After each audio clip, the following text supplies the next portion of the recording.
নমস্কাৰ ছাত্ৰ-ছাত্ৰীসকল welcome to Assam education Krishna channel আজি মই হৰ পৰিমেয়কৰণ কৰা অনুশীলনী 1.5 ৰ কোৱেশ্চন নম্বৰ 5 ৰ 4 নম্বৰ কোৱেশ্চনটো ইয়াত সমাধান কৰি দেখুৱাম তোমালোকে মন দি যাবা এইটুক আকৌ আমাৰ পুনৰ আলোচনাত এনে ধৰণৰ প্ৰশ্ন আমি কোৱেশ্চন নম্বৰ 10 ত পাইছো R1 ৰ 4 5 আৰু 6 নম্বৰৰ প্ৰশ্ন য'ত সৰল কৰা হিচাপে দিয়া আছে হয়নে এতিয়া আমি ইয়াক হৰ পৰিমেয়কৰণ কৰিম তাৰ কাৰণে প্ৰথমে আমি কি কৰিব লাগিব এই ৰাশিটোক আমি হুবহু ইয়াত পাতি লম 6 plus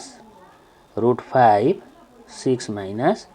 √5 ইয়াত তোমালোকে চাবা যে হৰত কি আছে 6 minus √5 আছে হয়নে তো আমি কি কৰিব লাগিব দুই পক্ষত উপৰে তলে 6 minus √5 যেটো আছে তো আমি 6 plus √5 দি 6 plus √5 দি উপরে তলে পূরণ করিম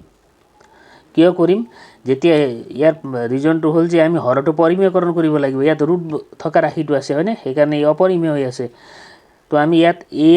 - b whole into a + b = a + b whole into a - b = a² - b² অর্থাৎ যেতিয়া আমি ইয়াক a² - b² ত পেলাব পাৰিম তেতিয়াহে ইয়াৰ ৰুটটো নাইকিয়া হ'ব সেইকাৰণে আমি ইয়াক a² - b² ত পেলাবৰ কাৰণে তলত যদি যোগৰ ৰাশি থাকে তো বিয়োগৰ ৰাশি দি আৰু তলত যদি বিয়োগৰ ৰাশি থাকে তেতিয়া যোগৰ ৰাশি দি ওপৰ তলে পূৰণ কৰিব লাগিব এতিয়া ইয়াত চোৱা 6 plus √5 6 minus √5 অৰ্থাৎ এটো a plus b whole into a plus b সূত্ৰত পৰি আছে হয়নে আৰু তলটো a minus b whole into a plus b অৰ্থাৎ a² - b² সূত্ৰত পৰি আছে তো আমি লিখিব লাগিব 6 plus √5 হোল স্কয়াৰ হ'ব ওপৰত হয়নে আৰু তলত হ'ব 6² minus √5 স্কয়াৰ হয় তাৰ পাছত আমি কৰিম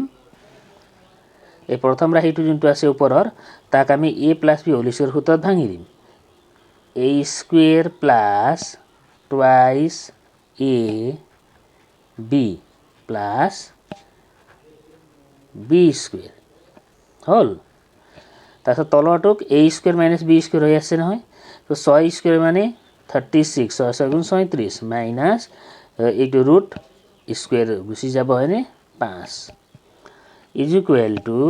কিমান থাকিব ওপৰত 36 plus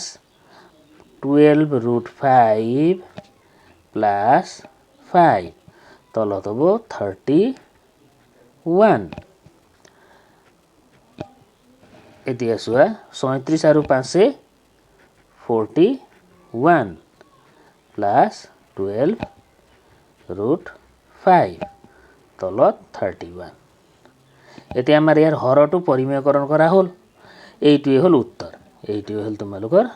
এনসাৰ হয় ইয়াকে কয় হৰ পৰিমেয়কৰণ কৰা